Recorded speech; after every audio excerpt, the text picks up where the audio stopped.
I'm Liz Bernier with HRPA, and this is HR Today.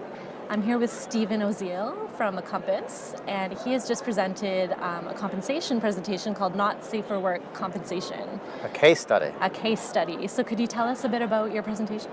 Yes, absolutely, and thank you for having us here. We've presented for several years already here at the HRPA, and we've loved it every year, so I just want to throw that plug back to you because it's a great venue.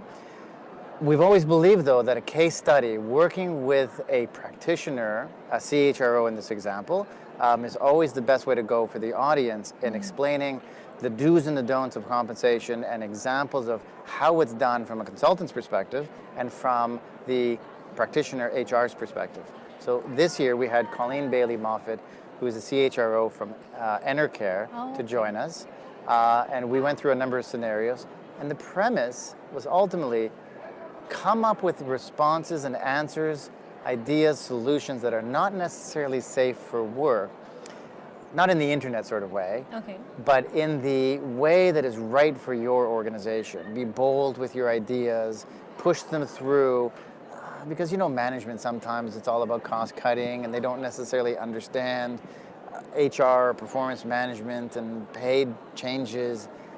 One has to be bold. One has to be strategic. And that's really what this was all about today. Okay, so not safe for work in the sense that it might rock the boat a bit.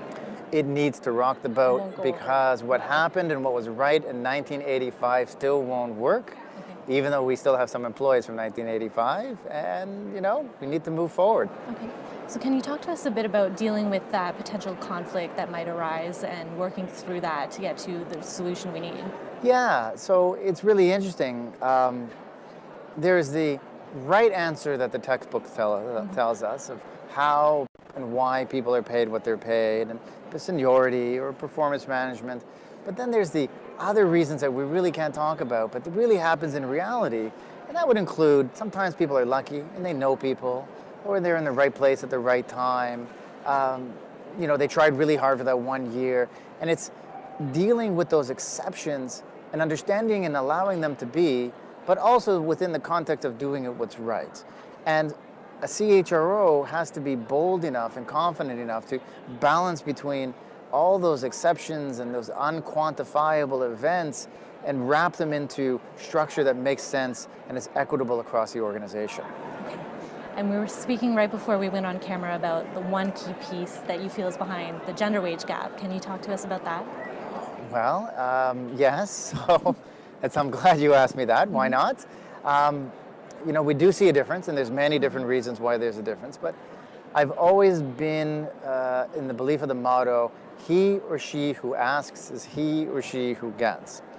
So to some degree, this is not a squeaky wheel thing, but it's having a confidence in knowing one's worth, knowing one's career's progression, and also accepting the fact that management's role is to contain cost, to control costs, because if we don't put ceilings and caps, if we don't hesitate for every response, labor costs, payroll costs can go up through the roof. So ask if you believe, you know, and you've proven yourself through the work that you've done, through your past accomplishments, you can express properly the forward thinking, the ideas you're going to bring to bear in the role, or why they should keep you. It's not a gender question. It's just a matter of an individual who's very capable. And my job as a consultant, and I also teach at the University of Toronto, is to push all my students, female and male, to say, hey, acknowledge your worth and get what's market rate for you. Okay. Rock the boat. Rock the boat. All right. Well, thank you so much for sitting down with us. We appreciate you taking the time. Thank you. So I'm Liz Bernier. This is HR Today. Thanks for watching.